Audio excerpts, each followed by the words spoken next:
The pandemic has made everything harder, but AARP is fighting to protect Americans 50 plus by giving you the information you need to vote safely. Learn more about your voting options and make your voice heard.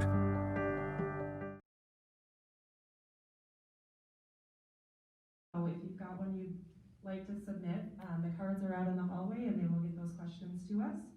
And then we'll have closing statements for each of you.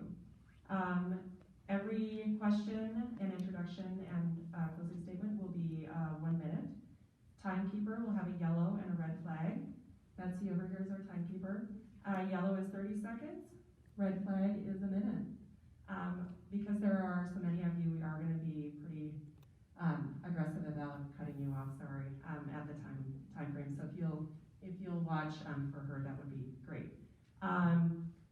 Question rotation. We're going to start down here at the end with Mr. Phillips, and then we will rotate down through questions. The next question, then we'll start with Ms. Bloom, and then it will follow every time. So each one of you is going to get the the pleasure of being the first out on the question, and then you'll all, of course, get the end of the question too. So we try to make that fair, but it will rotate the same every time. Let's see. And then as a reminder, we are taking questions. Yep. We do have nine candidates. Bruce Nell sends his regrets. He's away on business and cannot attend. As a reminder to everyone, City Council has 9 members. It's comprised of City Council members from each of the 3 wards. Ward 1, Ward 2, Ward 3.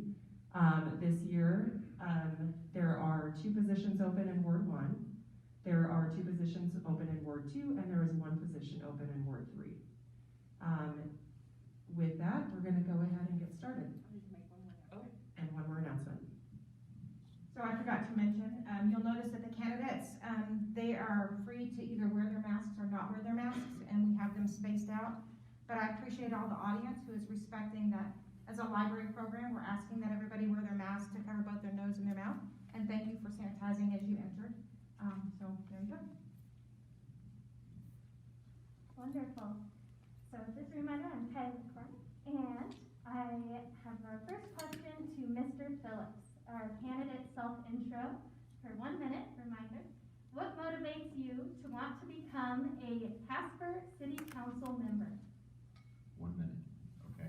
My name is Gabriel Phillips. I was born and raised in Casper. Spent most of my life here. I did get out for about 4 or 5 years. Lived on the East Coast for a little while in New York City, and on the West Coast for a little while in California. Really have grown to appreciate Wyoming for more than what I saw it was when I was younger. I have very conservative values, and I am running specifically to protect the civil rights, the civil liberties of our community.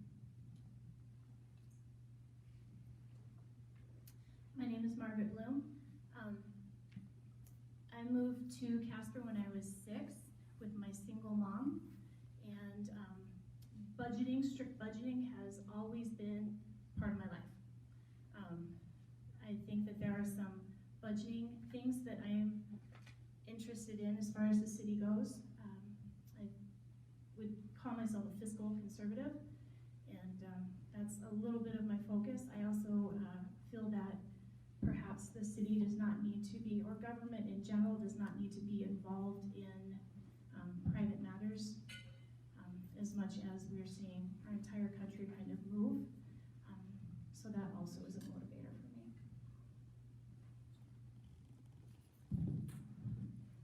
Good evening, everyone. Thank you so much, first of all, for being here tonight. My name is Pollock. I am born and raised in Casper as well. My family owns and operates a small business here in town, and we've just celebrated, or getting ready to celebrate, our 6th anniversary in business. I've been here for most of my life, and I am passionate about Casper. I run a business here, so obviously it's in my interest to make Casper a successful community. But also I live here, and I have lived here, and I want to continue to live here. And so for me, I bring a vision of Casper's future to the table. And I'm passionate about Casper's next generations, and I want to make sure that perspective is represented at all levels of government, but I've chosen specifically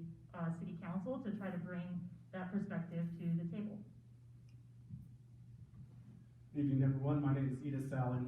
I've lived in Casper for 13 years. Earlier in life, I was in the United States Marine Corps, but for the last 13 years, I've operated Martinizing Dry Cleaning. I see very few faces in here that don't use us there. We appreciate that. I was running for city council because I think we should have a more entrepreneurial spirit, or at least voice on that council. I've seen the council make decisions that affect businesses, and I think that someone with a more business empathy should be on the council as that's being done. Certainly I was encouraged by my neighbor Helen Wolf, I want to embarrass her, and Brian Shane, who encouraged me sternly to make this step. So thank you to everyone. My name is Ken Bates. I'm passionate about Casper and running again for this same reasons I ran the first time. I heard enough people that say that they want somebody that will take action, that will respond to them, that will listen to them, take their questions to council, bring it up, and I want to believe that's something that I've been doing and I'm passionate about, and representing not just Ward 2, but serving all of Casper, and that is my heart and soul, and I've really put a lot of time and effort into doing that. If any of you have emailed me, I'm pretty sure you probably got an email back or a phone call. And again, that's what was being asked, and that's what I've tried to do. So that's why I want to continue running. Hi, I'm Lisa Ingebretson. I'm a Casper native and an owner of a small business, a real estate business. Having a business has allowed me to have some opportunity to kind of think outside the box to bring to the city council. With Edith, I kind of feel like the one thing that's lacking is a little bit of ownership from the businesses and our citizens. I have a background in oil field and the trucking industry, so that kind of gives me an idea of how to bring different ideas to the board. I wrote grants and and have served on multiple different boards. So budgeting is kind of my forte, and so I look forward to being on the city council. Thanks. Y'all hear me all right? Kyle Gamroth, born and raised in Casper. I'm 32 years old. Just had my birthday last week, so it was nice. I'm a very community-focused person, always looking for ways to serve my community. My background is in mental health, and when I was working in that field, I served on the Natrona County Suicide Prevention Coalition, the Natrona County Suicide Task Force, the Meth and Substance Abuse Committee, the Governor's Behavioral Health Advisory Council. So I always try finding ways to go above and beyond and use my education and experience to help in that realm. I'm doing a different line of work now, but I still try to find ways to serve and be a better ambassador for my community. I've gone through the Visit Casper Tourism Ambassador Program. I've gone through the Chamber of Commerce Leadership Casper Program. This is all on my free will, reaching out to these agencies and wanting to do that. Nothing my employer told me to do or anything like that. So I want to serve on city council because we're going through some very difficult times, and I'd like to use what I think my strengths are to help get us through those. Thank you very much.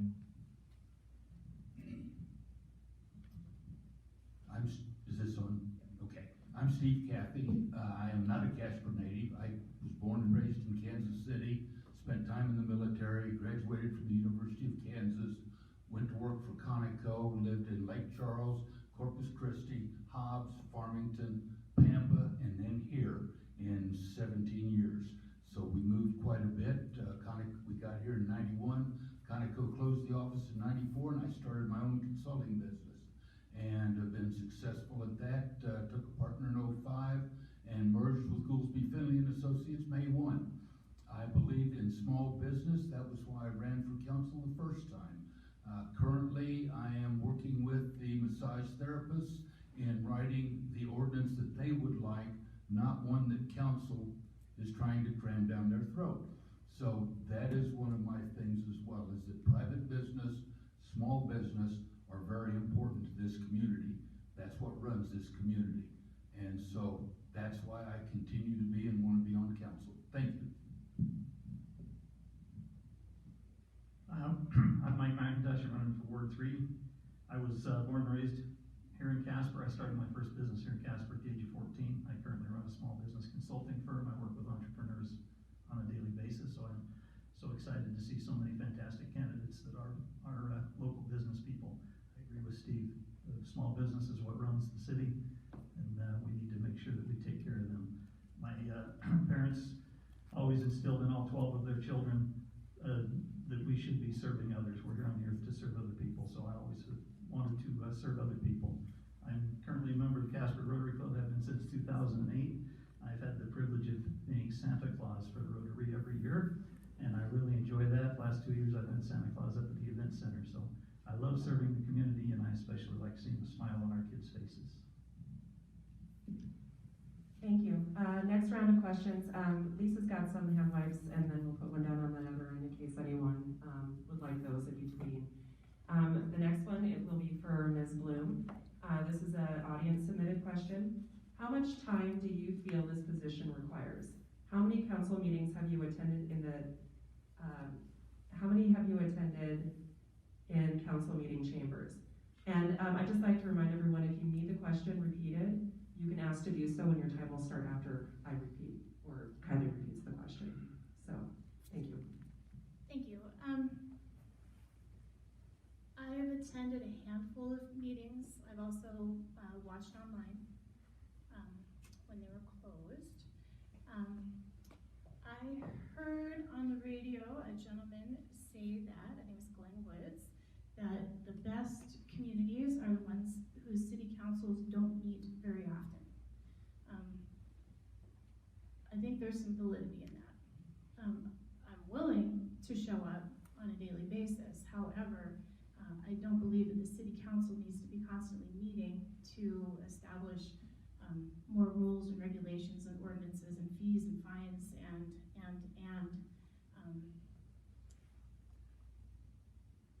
so.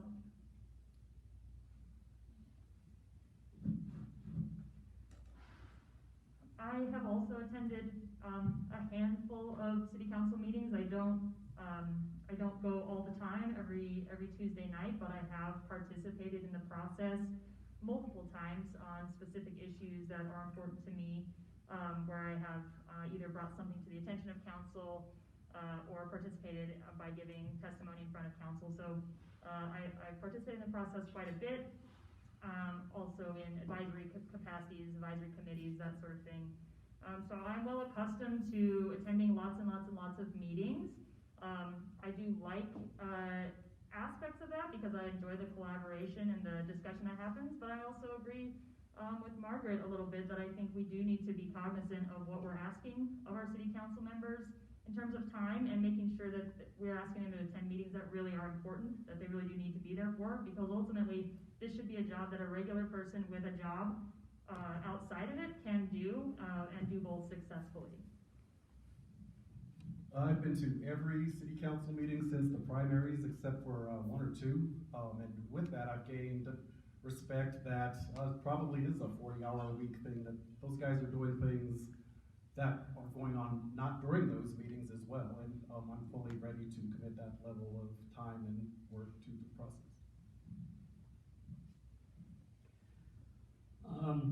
I have not missed a single council meeting, work session, executive session since I started. I've been at every single one of them because that's how dedicated I have been and what I am for the city of Casper.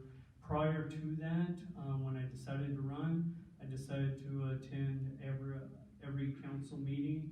When I got permission to attend the work session, I sat right behind Dallas Laird, who I was taking his position or hoping to, and I didn't miss a single one until until I took my seat. So I have been absolutely dedicated to this 100%.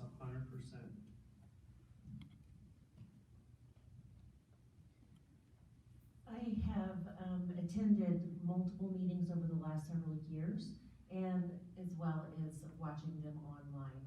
I've testified in front of the council on certain issues, especially during property rights and things of that nature. So things that's just a little bit more near and dear to my heart.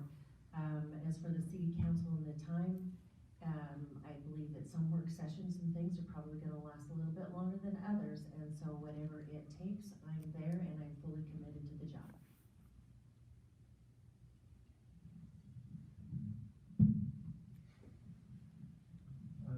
Yeah, I won't spend a ton of my time repeating what Margaret, Amber, some of the other folks have said. I do think it's important that this job is something that people can do while holding other full-time employment.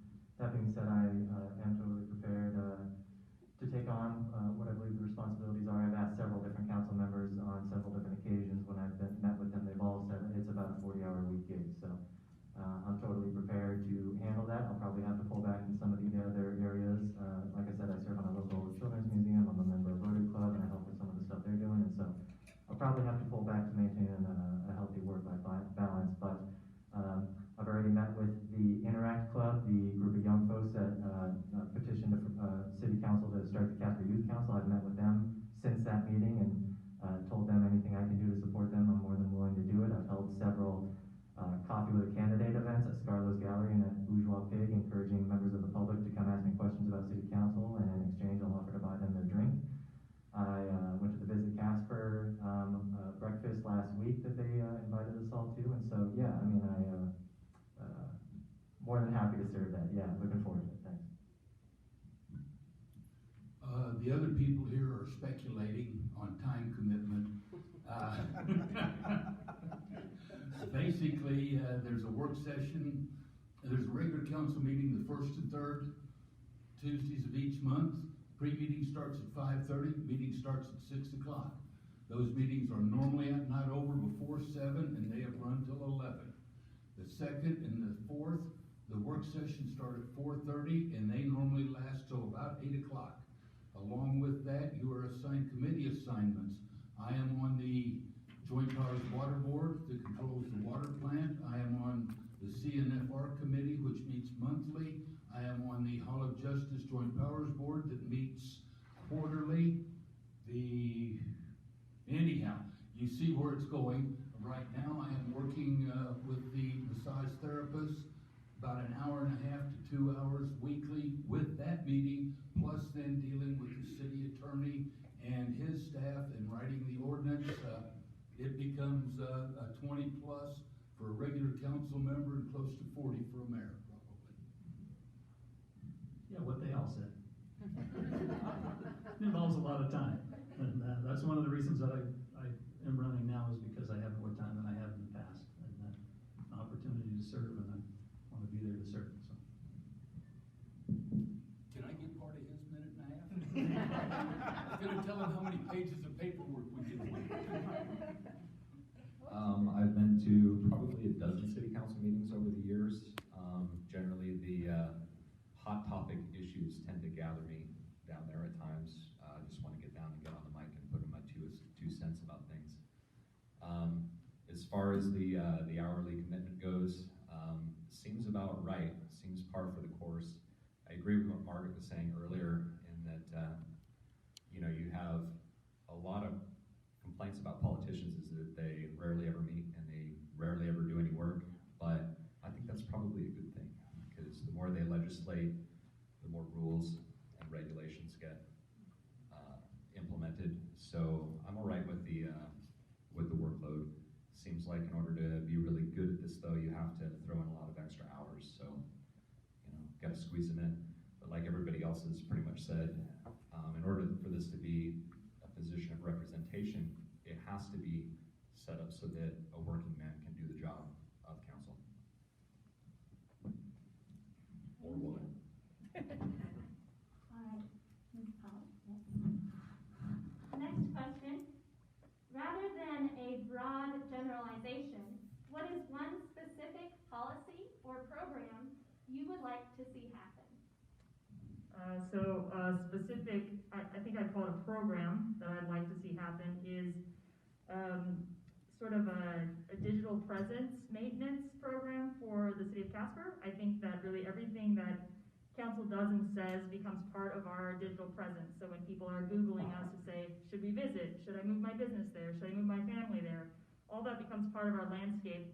And I think we should put a strategy behind it. I think we should be cognizant of that. I think that we should have some expectations of council folks that, maybe they're writing blogs or developing content for the city that can go out and put a positive image for our city into the world. Maybe we, work with other organizations that are doing that same thing.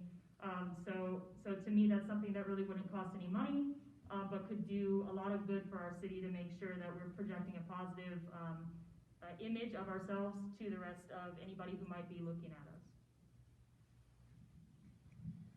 What I would like to see is already going on, but I'd like to see brought to the forefront a little more. Advanced Casper is trying to diversify Casper's economy.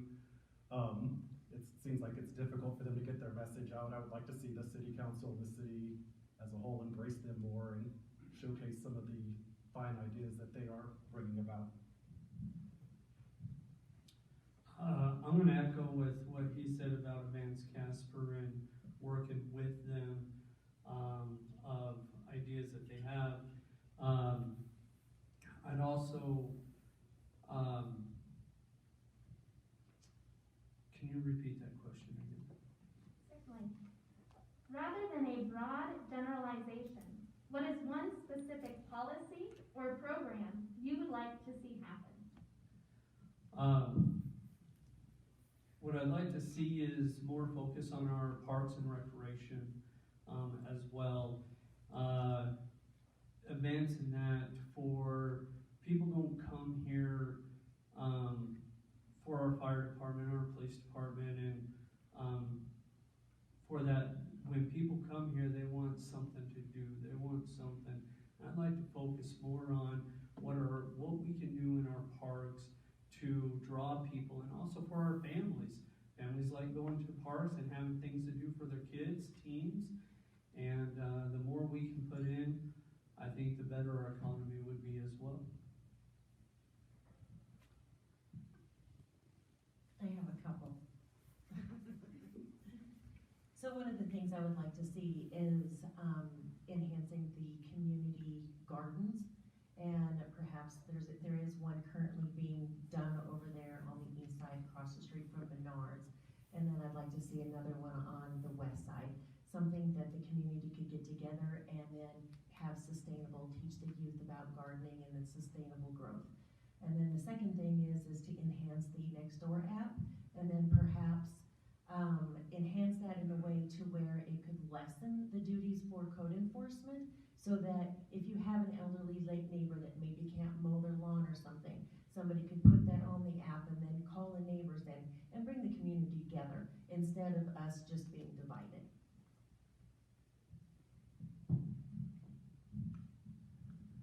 Thanks. I would echo some of the things already stated. The Advanced Casper, Justin Farley and his team over there is doing a good job. I love the Wyoming Tech Business Center that's under Eric Schlitt now. They do the Casper Startup Challenge, and Amber actually and her family piggyback cocktails last year. They got one that does these outlanding trailers and stuff, so really cool creative products that come out of that.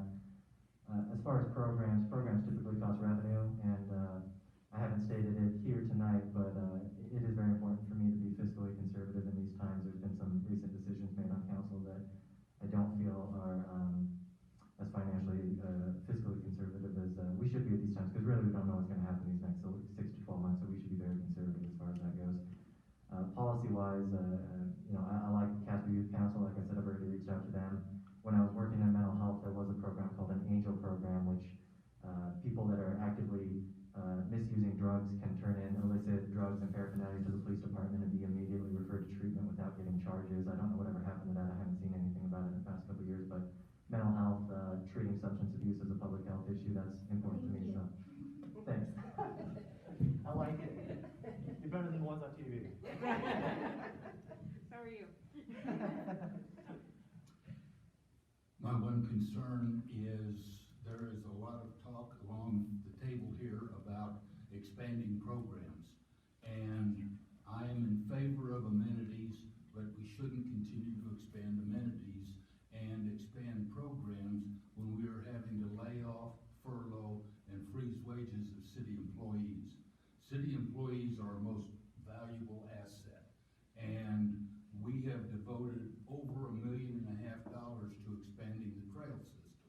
I have nothing against the trails, but when we are cutting $2.3 million from street maintenance, which is about half of what we should be spending, I think that's the wrong place to be spending money. And so that's why you have noticed 8-1 votes, 8-2 votes on some of these amenity votes that I have not been in favor of spending our money that way. So to go along with what Mr. Gamroth mentioned is, yes, I am a physical conservative. Fiscal, not physical, fiscal. I'm physically conservative. There's some great ideas down the table. I think we're gonna have a fantastic city council this coming year. One of the things that I want to see is the youth in our communities get more involved in government. With the Casper Youth Council that Kyle's talking about, we really need to get our youth more involved in the government. I know I was like most youth in Casper. I grew up here and I left for 10 years job hunting, and I was tired of the oil field. You can only do the oil field for so long before it wears you out. So I would like to see the youth stay in Casper, get some more diverse economics in here to where we can keep our youth in Casper longer and be able to get them more involved in the city council and governing their city and town. Okay, all right. So looking at the foreseeable future on council, we keep making these allusions that we have hard times coming up, but nobody's really belting up and saying what those hard times are going to be. Well, obviously we have big, hard financial deficits that are coming our way, and that goes beyond our city and our state. It goes to our federal government. So when they expand the money supply and we start to see things like inflation and bread goes up to $20 or $30 a loaf, then the dollars that you have in savings are not going to be saving you. So in addition to looking at wise business policy, because Casper is a business, it's also important that we look at wise monetary policy. If you look at the value of silver and gold over the past 100 years, it should be not so much a perception that gold and silver are rising, but it's the value of the dollar that is constantly going down. So, is that my deadline, or do I have a minute left?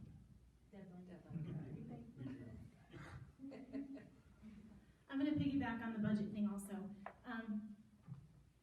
We have some really great programs already in place that do not necessarily cost money. We've got Friends of the Bridle Trail that take care of the bridle trail. We love it. We take care of it. There are people that clean up the river every year because they love it, so they take care of it. So I would think that a program that I would like to maybe support that doesn't necessarily have to be, necessarily a program would be volunteerism, encouraging volunteerism. We could utilize that for community service opportunities. We can use it to develop youth opportunities, get youth involved in. There are all kinds of advantages to volunteerism, and so if we were to promote one thing, that's the direction I would go, because it would move away from spending money, but it would also move toward maybe saving, taking care of the trails that we love and all the wonderful things about Casper that we have. Okay, next question is for Mr. Allen, and this is going to be a bit of a convoluted question. There's actually two in here. It's a compilation of a submitted and a question that was pre-submitted. So if you need it repeated, please feel free to ask me. The municipalities and a county can jointly ask the voters to pass up to 2% more of a local sales tax over and above the state rate of 4%. The Wyoming legislature has been asked to allow any city to pass a local option sales tax just for the city without the county or other cities voting on it. Would you support such an idea? Do you think the average citizen knows how the funding model works and knows what the dire situation is likely going to be with the financial situation? Without knowing all the particulars, I'm going to not guarantee that I would vote no, but I'm going to say no, that we're often taxed and always taxed. There's never talk about rolling back a tax, and always government wants to raise tax when we have the least amount of money or are facing hardship. I would look for other ways to fill those funding gaps rather than throw all of that responsibility on the people to figure out where that money is going to come from. That's a good question. To run a city, you have to have taxes. That's how it's ran. Do I support higher taxes? Not until wages come up for the general people. You raise everything keeps getting raised except for the wages of the common person. And until we can do that, I would not support a higher tax at all. What was the second part of that question? The second part of the question is, do you think the average citizen knows how the funding model works and how dire the likely financial situation will be? The average person, I do not believe does. Heck, I'm on council, and some of it I don't even understand, but I'm not the smartest guy there for sure. So I think it could be brought and explained better. I'm not the person to do it, and that's kind of the best answer I have for that second one. I am not for raising taxes. I do know that the state is looking at raising multiple taxes next year, and then the assessor has raised our taxes. And so with all these taxes coming up that are going to be raised, meanwhile, our citizens are still suffering from lack of jobs and still not gainfully employed.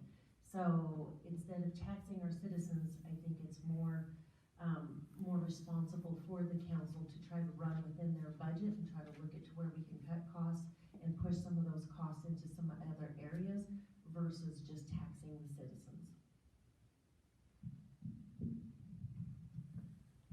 Well, to answer the second part first, no, I absolutely don't think the majority of people understand how dire the financial situation is, and you can find the evidence by just grabbing the arm of a random passerby and asking them about it. It's a $30 million projected decrease in sales tax revenue for the city of Casper. I think the state of Wyoming over the biennium is looking at over $1 billion cutting their revenues. We've been very fortunate in Wyoming to be living a high quality life on the backs of mineral tax revenues, and those have disappeared over the past few years. So, tax analyses have determined that Wyoming citizens get $3,000 or $30,000 in services for the $3,000 in taxes that they commit. So, we as a people need to do some reflection and consider the fact that if we are choosing, I'm against taxes in general, but I'm always for putting it on the ballot and letting people vote for it. So absolutely, I would support having it on the ballot, grassroots level. You go one way or another on it, but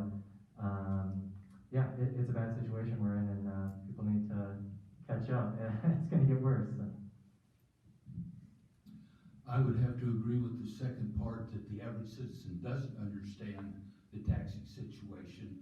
Of the 4% they pay right now, less than 2% of that comes to the city. So that's where we are from that standpoint. The other part that they're concerned about is, first of all, the legislature has already passed the bill that Ms. True was talking about.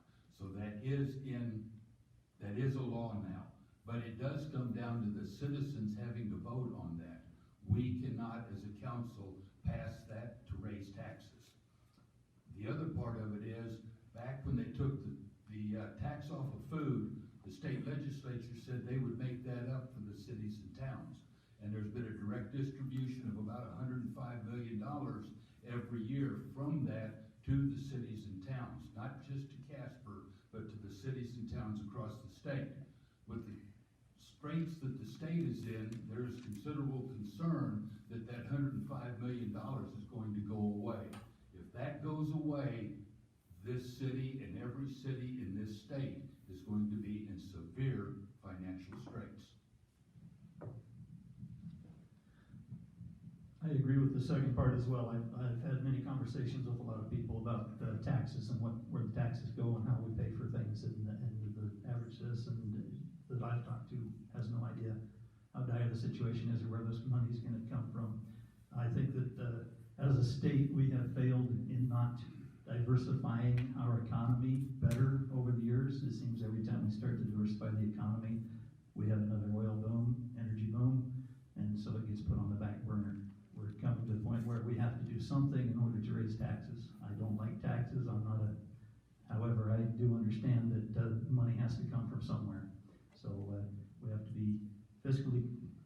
did get, we also have to be able to pay for things that our citizens will need. I don't think that most people understand government, let alone economics. I agree with just about everything everybody on this panel has said so far, in that none of us want to raise taxes, but when you start looking at the bare bones of what's going on and dissecting all of the answers to the problems, is it an inevitable probability that we have to raise taxes? I would like to just say no, I would vote no on taxes, but when you look at the black and white, what's really going on there, I think that we can get creative with bad situations and turn them into good situations, like, for example, taking parks and growing food in them and turning a profit on these parks instead of trying to scratch our heads trying to figure out how we're going to pay for watering them and mowing them and doing that kind of maintenance. So I think there are creative solutions that can be found to these problems, but taxation might be inevitable. I think it's very easy to go straight to the only place to get money is from taxes.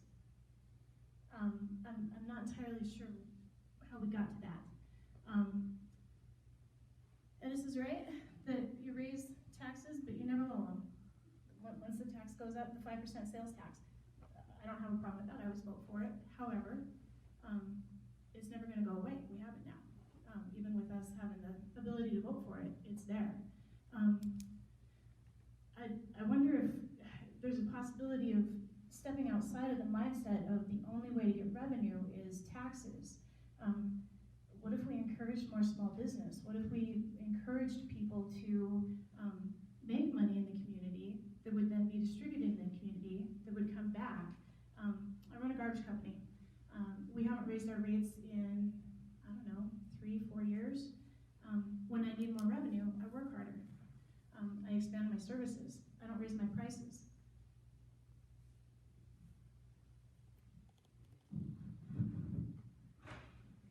I do not think that the average citizen has a concept of how dire the situation in Wyoming is and is going to become. We're talking about this like it's a gap in revenue, or if it's like, we could trim the fat.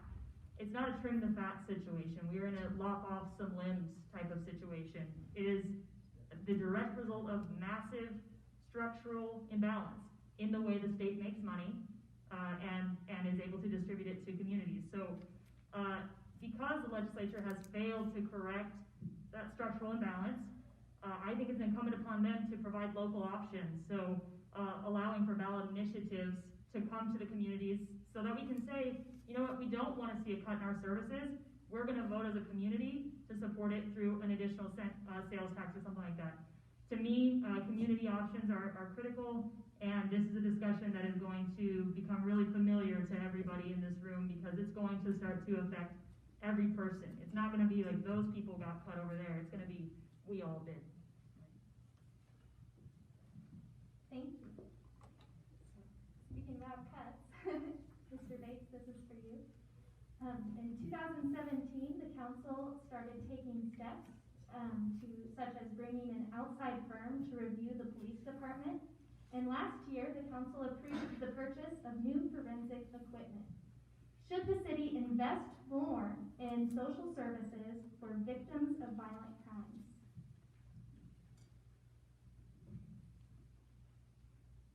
Most people would say because of our economy, maybe not, that's not a good idea, but we're not going to stay, and I've heard that through a lot of the comments. We're not going to stay where we're at forever. We're going to rise above this. Money's going to come in. So to invest in something like that, I would be for. I believe in supporting that. Whether we're hurting or not, the victims, we need to look at them and do what we can to protect anybody. And so I would support it now. I would support it 2-4 years down the road. So I would support violent crimes, and then I also encourage for the forensics.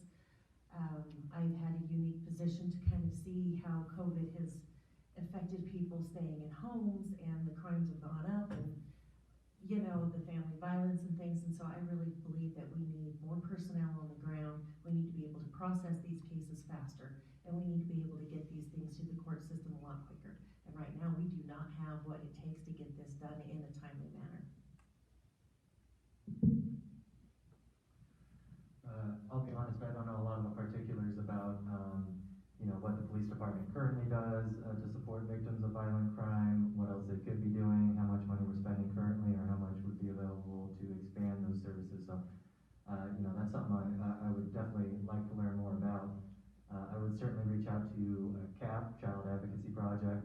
They work with children in the community and act as a liaison between the Casper Police Department and child victims, and so I'd reach out to them, get their input, obviously, the police department, Chief McFeeters, but yeah, I'll admit I don't know exactly what we're doing in that sense, but with police reform being a hot topic nationally, I think there's definitely opportunities for us to be changing the way that we're policing in our communities and supporting victims. They probably haven't historically always felt supported. There's a pandemic across the country of rape kits that, there's never any resolution. These women go into these vulnerable situations, go to the hospital, and go through this, I imagine, traumatic process to get this kit to move forward with prosecuting people, and there's, never any resolution, nothing's done with those kids. So obviously I think there's some things we'd love to do. I'd be interested to learn more. The police department, after, about 4 years ago, has started more aggressively working towards the family violence, that type of crime, sexual assault. They have references that they send people to as far as counseling centers. The one thing that I would recommend, which was brought up by one of the people down there, is volunteerism.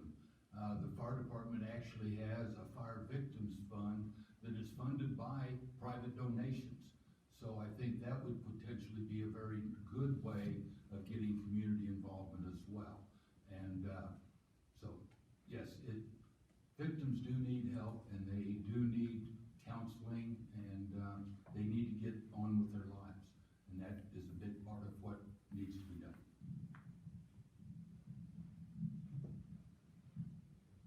I agree with Steve. We're Wyoming. We take care of our own, and I think one of the ways that this community is fantastic at taking care of our own is through nonprofit organizations. We've got a lot of fantastic nonprofit organizations in the state of Wyoming and the city of Casper who can help in this area.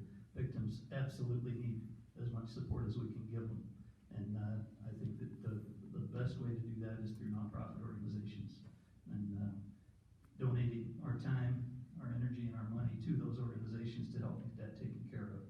And our police department also needs as much support as we can give them. My wife's father was a chief of police down in Brazil. I've got a lot of family members who are police officers and a lot of friends who are police officers, so I believe we need to support them. They have a pretty tough job to do. Violent crime is a fairly vague description there. So I would be in support of this for things like sexual assault and women getting raped, domestic violence, things like that. But I think that as a reoccurring model, one way that you bankrupt government is through failed social programs. And if we're already facing big deficit budgets, I don't want to be spending the city's money trying to counsel some guy that got robbed in a mini mart or something like that. So I think that your question needs to be a little bit more specific in that regard. We do currently have a volunteer program for crime victim advocates. My mom is a crime victim advocate. She goes to the hospital and she counsels people that have been raped or beat up. It's a wonderful program. She volunteers her time. It gives her something to do in her retirement years, and she feels like she's contributing back. I think that we have a community full of people that want to give their time, that want to contribute to their community, and volunteer programs such as what we currently have in place are brilliant. I would said, I think this may be a place where we really need to lean on our nonprofit sector, make sure that we're working in cahoots with them, because when it comes down to it, we're all talking up here about revenue shortfall, and we're talking about budget difficulties, and obviously I want to say, yes, these are all the things we want in our community. We want victims to be supported. No one would say that they didn't, but this is an example of how painful some of these revenue situations are going to become, where we are not able to provide the services that we know our citizens deserve and that they need. And so it provides us an opportunity, as Gabriel said, to get a little bit creative, maybe leveraging some other services in our community, but it also highlights the need to address our revenue problem, because we can't let things like this go, without support when we know that our community is in dire need of that support. I too would echo what everyone has said, that volunteerism and nonprofits would be the way to handle this. My own company, Martinizing Dry Cleaning, we support an organization called Mimi's House, and be it homeless teens or dogs or whatever, if you tell the people of Casper where there's a problem, in the case of homeless dogs, there are people bringing bleach and dog food in droves to the need of those dogs, and just tell everyone where the need is, and I think we as a community often rise up. Thank you. All right, the next question is from Ms. Ingebretson. It's also a two-parter. Are there positions or services within city government that you would see as unnecessary or perhaps be better handled by the private sector? What services would you be willing to reduce or cut? I do think that there are positions that could probably look at being cut. One of the positions that I have looked at and kind of wondered, just because I do have property management and I manage over 300 properties. And so part of the property management side of it is always just getting vendors and getting bids on doing the jobs. So I believe part of that with the city is the parks and lawn mowing and tending to the gardens. We have tons of landscaping companies and vendors. I'm not sure why we couldn't just put an RFP out and let this happen to a private sector, and then you're not paying for city wages and employment, and I think that would be a huge benefit back to the city without having to pay for just lawn mowing and gardening. Yeah, I would echo what Lisa said. Potentially landscaping is one of those areas where private contractors could do it more efficiently and cheaper. I know City Council has been recently discussing snow plowing. It's super expensive. The shifts those guys work ends up, resulting in a lot of overtime and stuff like that. And so that's very expensive for us. And so if there's a way to contract that out privately, I would love to explore that. Potentially they already are or have. But would certainly like to explore that. The management of the event center, I think, is another good example of contracting out to a private entity to run the events up there. You might have caught that they were considering selling the naming rights. You need to tell them to come up with something better than Ford Wyoming Center. That's awful. That's the worst thing I've ever heard of. But would totally be open to somebody taking it for $500,000 a year when we're $30 million short. Hey man, I'll suffer the Ford Wyoming Center, but just because we're in bad straits. But yeah, so I think there's lots of opportunities to explore, some of these services being contracted out. Definitely. As far as the Fort Wyoming Center is concerned, we have tried for several years to get naming rights, and I think back when we initially signed the contract with Spectra, that we thought it would be in the several $100,000, but I think at this time we'll take the 75 and go on. So beggars can't be choosers. By the same token, we have already cut some of the overtime. The city will only be plowing from 4 a.m. to midnight, so there'll be 2 10-hour shifts. As far as outsourcing the landscaping, we have contracts with 4 or 5 landscaping companies here in the city already. However, we do use summer help, which are college students, things like that, for most of the summer mowing, which gives a summer college student a part-time job, and really has no benefits attached to it. So those aren't full-time employees, they're just being paid a wage. So we are being frugal with that kind of money as well. So I think that's something that we need to consider too, as our youth have jobs. I'm sure there probably are areas that we could look at cutting back. I'm not as familiar with the intricacies of all of the different things, but some of the ideas that they have come up with, I definitely agree that there's bound to be areas where we can contract them out or, do a better job of. There's always room for improvement. Everybody already stole my answers. Being at the end of this one, but again, in the last forum that we had in Washington Park, I kept beating a dead horse, and that was we need to start growing food. We need to start growing food. Okay, and who had the great idea of outsource? Lisa, great idea. But if we could get a little bit more creative on that, instead of subcontracting it out to a landscaping company, why don't we put it in the hands of Food for Thought or somebody that's going to do something good with it? And again, how do we take these liabilities that we're facing and turn them into profits? I've always thought it's kind of strange that the city's in the entertainment business, as far as Hoganon, the event center, golf courses. I'm not sure that that's the best use of our money. We could maybe lease those different things out and maybe not be in the business of being in business.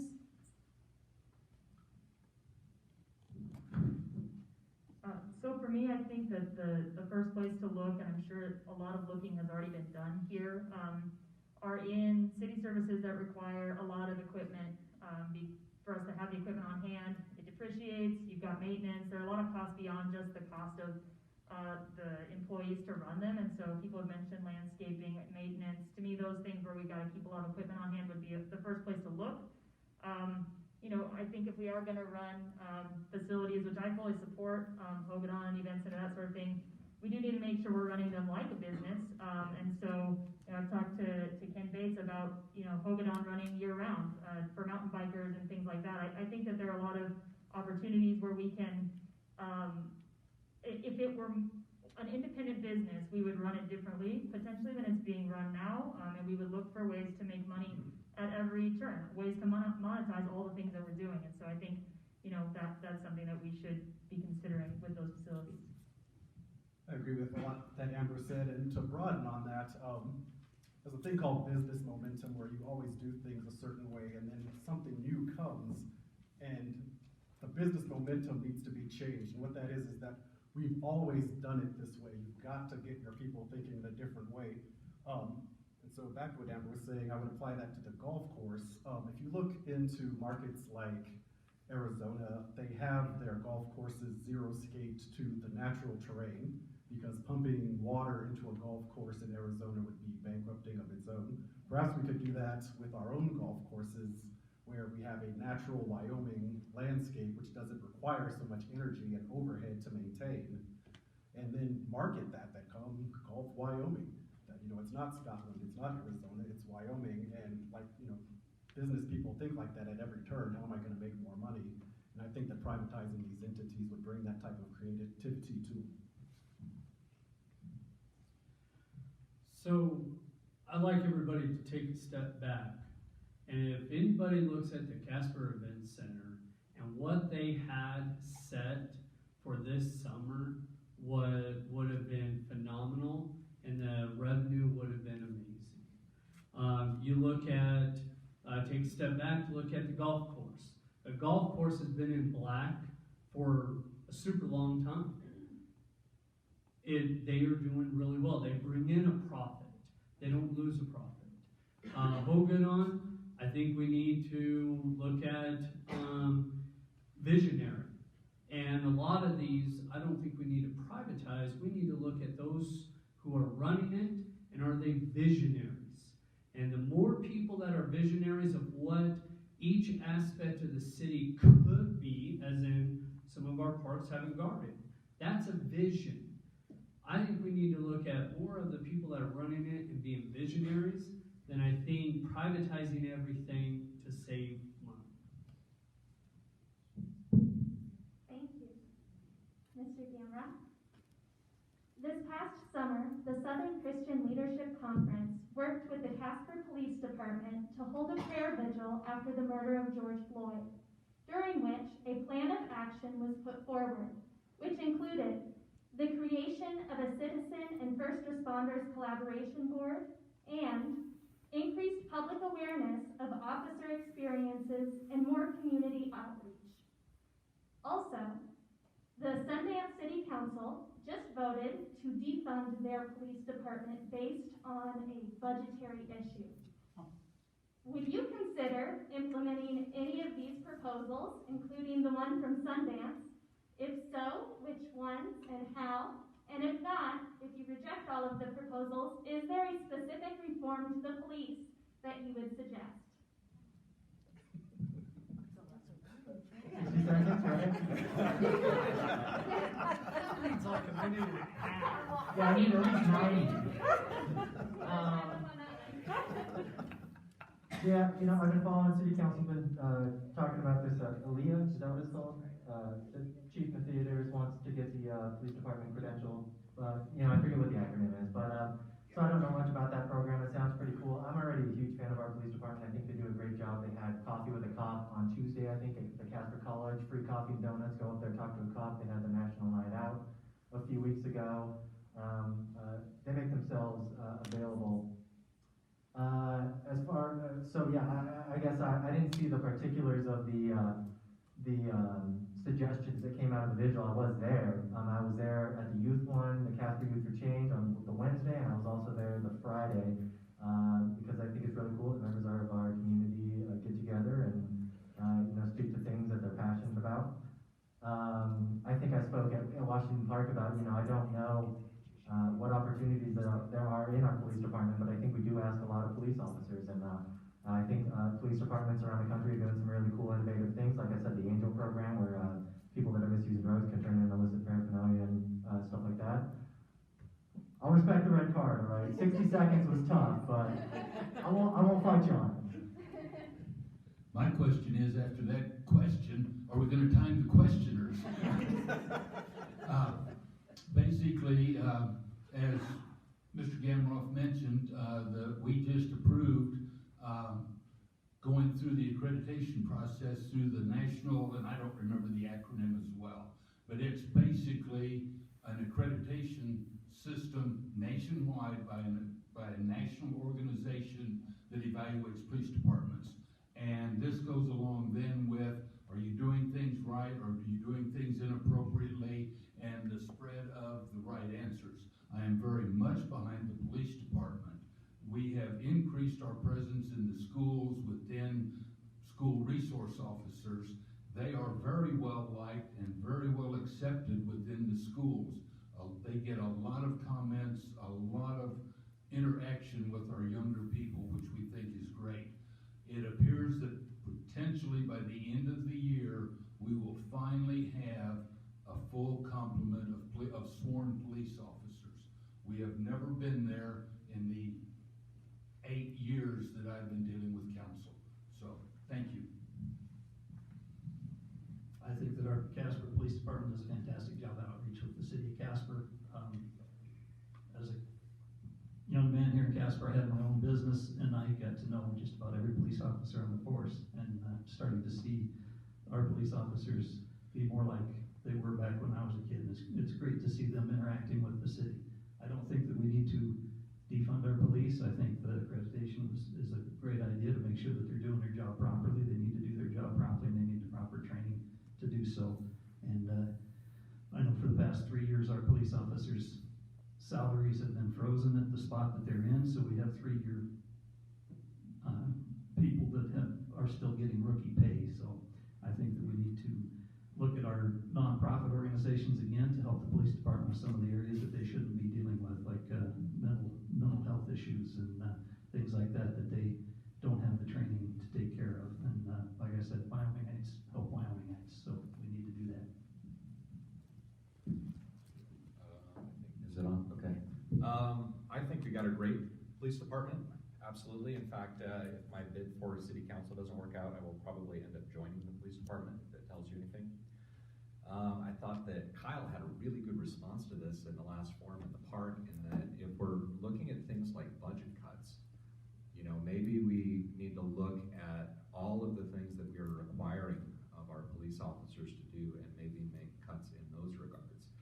But as far as getting rid of our police department, we have a much different paradigm in Casper, Wyoming than they have in these big cities. What is going on in Casper is like nothing that's happening in New York City or Chicago or Cincinnati.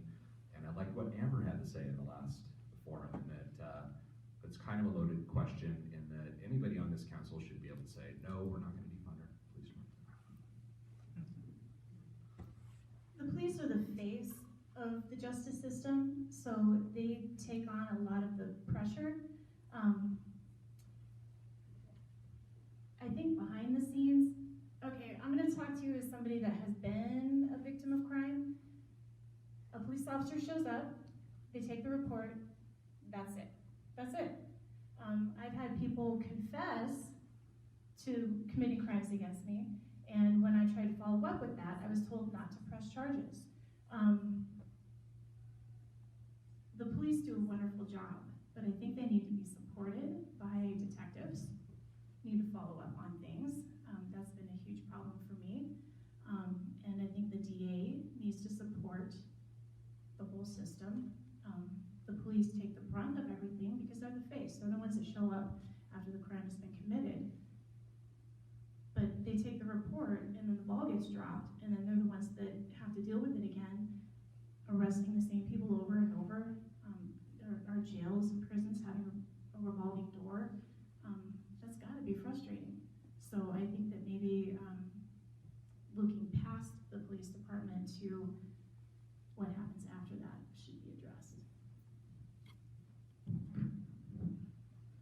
I think of the police department as just one part of a more holistic view on community safety. I think that we can't rely on them entirely to ensure that we have a safe community. And I think if we do, that is the most expensive and intrusive way to ensure community safety. I think whatever steps we can take to ensure safety as citizens ourselves, whether that's programs, nonprofits, etc., additional funding for mental health, drug abuse, those types of things can result in less police calls, which results in less expense for the city to police its citizens.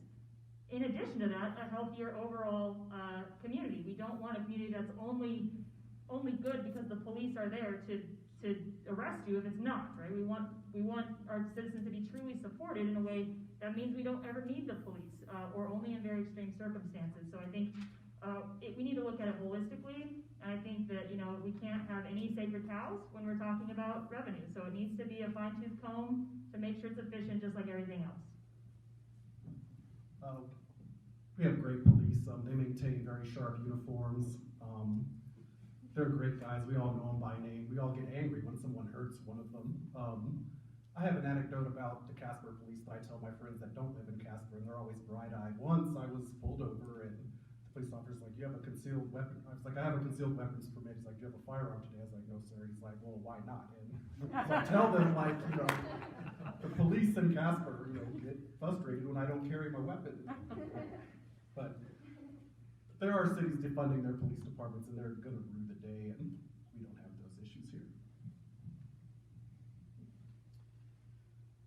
Anything involving the police to be better educated, to do their job better, I will always support. I love dealing with and seeing our resource officers in the school. They protect students. They go through all the different trainings for that, and then the different breakdown of each police officer. You have the street, you have the drug unit, you have all these other units that they specialize, but then on top of that, they also gain other specializations. So if they get into a situation like one might be a certified sniper, that's just a patrol. Nobody knows that. It is so cool to see the diversity in our police department, and so to defund them, no way. To continue education, definitely, we can always continue to learn.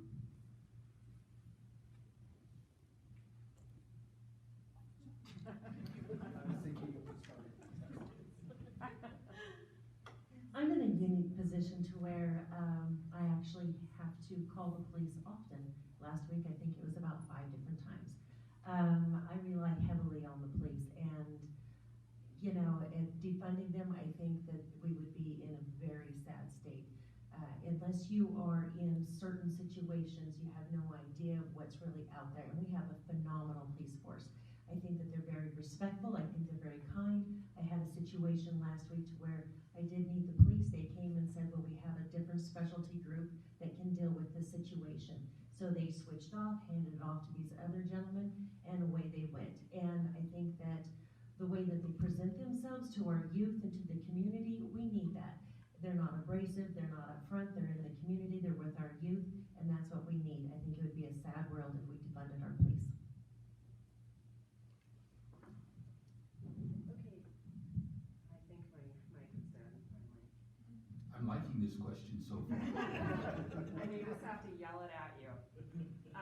This is the last question other than follow-up, so just be cognizant of that. This question is for Mr. Cathy. Casper has 3 wards with 3 council members elected from each ward. When you vote for or against projects or development, how will you balance what you hear from those who live in your ward with the needs of the community as a whole?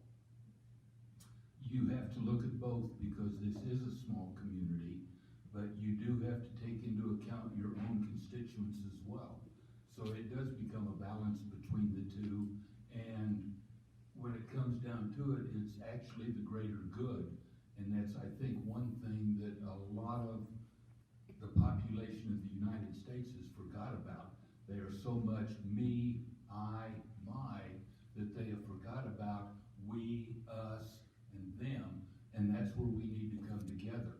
And there may be certain things that, yes, we definitely don't like on the east side, so it would be my responsibility to vote against it. But by the same token, if it's a good plan for the bigger city, then maybe we need to suck it up and, well, as you would say here, cowboy up and continue on. So it is a fine line, and you have to go that route.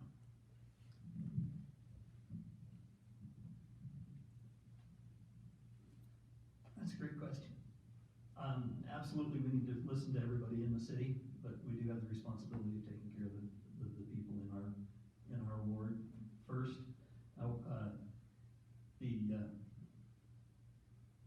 I'm sure Steve can tell you about all the tons of emails that he got during the discussion about feral cats. I think he got emails from all over the world yelling at him. So communication is the key with any of the citizens. We need to be able to listen to the citizens and be able to make the decision for the greater good and not just for one section of the community. I'd say representation is kind of a double-edged sword, in that as a community, you want to vote for a candidate that represents your ideology, and at the same time, as a candidate, you want to represent your constituents' ideology. That being said, we all have biases, but to answer the question specifically, I would probably choose to represent my ward over the city, even though, yes, of course, I'm going to represent Casper as much as I can. I love all of Casper. I just happen to live in a ward. Same. That's the advantage of having people from different wards and having, representation from each ward. You listen to your ward, you take those thoughts and feelings to the city council, you discuss it, come up with the best plan.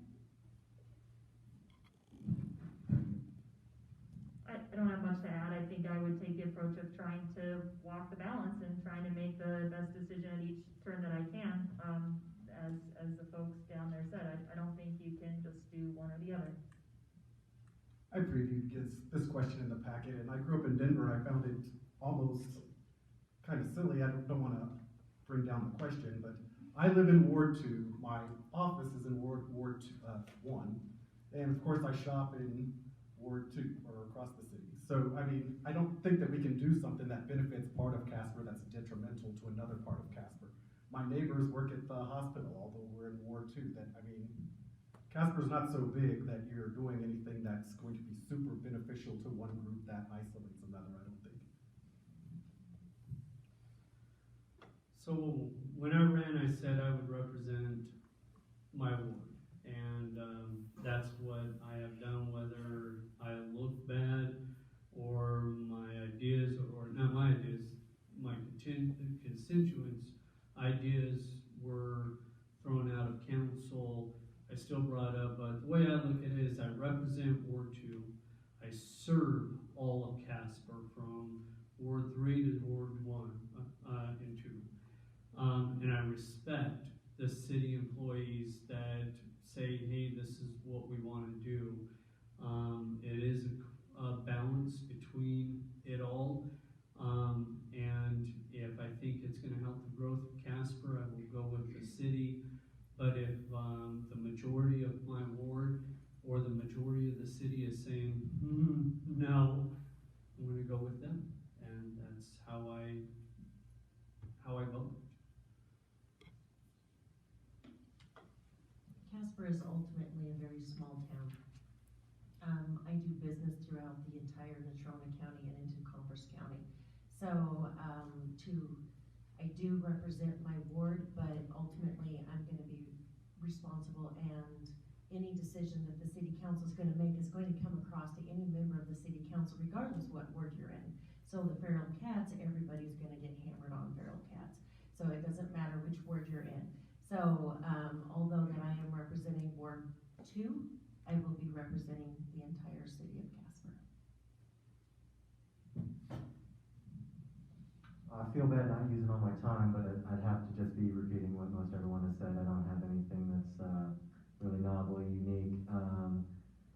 Obviously, if I were elected in Ward 2, the constituents that put me in office, their opinions would weigh more heavily. But as everyone has said, you're not going to be able to do something that's going to be beneficial for Ward 3 and not for Ward 1, 2 and not for 3. I would actually even love to see increased communication between the bodies that are leading Casper, Mills, Bar None, Evansville. You know, growing up in Casper, I always viewed that entire area as Casper, even though technically they're different cities. I think there's a lot more we could be doing to coordinate with each other and partner with each other and just have kind of a more cohesive strategy going forward. Because again, growing up, it always felt like part of one big town and not just Casper with some of these sort of other groups outside of it. All right, thank you. Try to be loud enough for you to hear, Mr. McIntosh. If there's any issues that you would like to prioritize or any final comments, now is your final minute. Thank you. I don't know if I'll use my minute. I think we've had a great discussion. I think that looking at the other candidates and what's going on in the city of Casper, I think we're all very aware of what's going to come fiscally, what's going to come to our city, and the things that we're going to need to look at over the next couple of years as we recover from COVID, as the state recovers. I think it's important that we focus on getting some diversification of our economy so that we can start getting the tax dollars back in again. Tourism is one area that we have to make sure that we focus on. Tourism is so important to Wyoming. Most people don't realize how much money is created by tourism. So we need to, hopefully we'll be able to work together as a great council and get a lot of things accomplished so that we'll be able to recover from what's coming.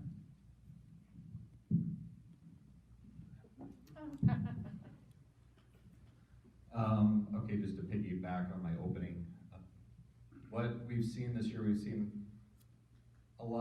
this is the craziest year I've ever experienced since I've been alive. And I've seen the science on what's going on go back and forth and completely contradict itself. And I think that what's important that we realize is that Casper is not New York City or Turkey. And when instead of having global ordinances that control how the whole world operates, next time a big crisis happens, maybe we should take a step back and realize what's going on in our own community before we try and destroy our economy for something that could have been dealt with a little bit differently than how we did it. So hindsight's 2020. I'm just hoping that we can move forward learning from all the valuable lessons that hopefully we learned this year. I think you've got a really great group of people that are running. I think almost. Hi, my name is Bruce Nell. I am running for City Council Ward 1. I was born and raised in Pittsburgh, Pennsylvania. I moved to Wyoming in 1977, have been here ever since. I have an MBA, I have a doctorate, and I am currently retired. I'm running for City Council because I think I can help. I don't have any dog in this fight. There's no personal reason, vendetta. There's no advantage for me to do this. They say in politics, people either love you or they hate you, so I could be setting myself up for some trouble here, but I'm literally doing this because I think I can help. My top issues are, number one, finance. We are coming into a situation where there's going to be less taxes and we still need to provide services for our people. And I think I can go a long way into helping guide that. That's going to require some tough decisions and some cuts that need to be made. It also requires someone with some vision to help bring in some new industry and some new business to help our tax base. We need to also help our small businesses so that they can survive, especially during these troubling times with COVID. They're getting doubly hit with loss of taxes and revenue and the ability to reach out and help them. And then on top of that, we have this COVID. And so it's going to take some foresight, and we need to just get after it and start helping our people survive. Secondly, our communication, at least what I've seen from the City Council out to the public, is literally terrible.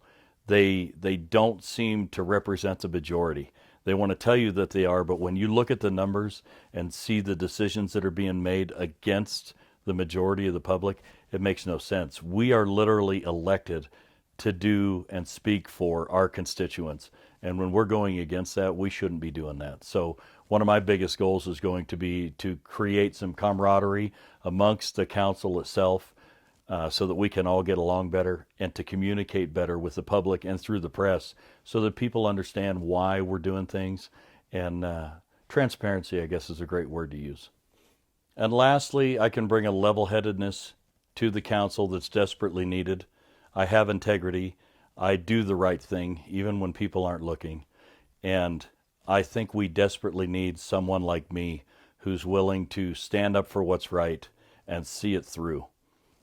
In this day and age, there's too many people giving lip service and not taking responsibility or being accountable for the things they say. If I tell you I'm going to do something, you can bet it'll get done.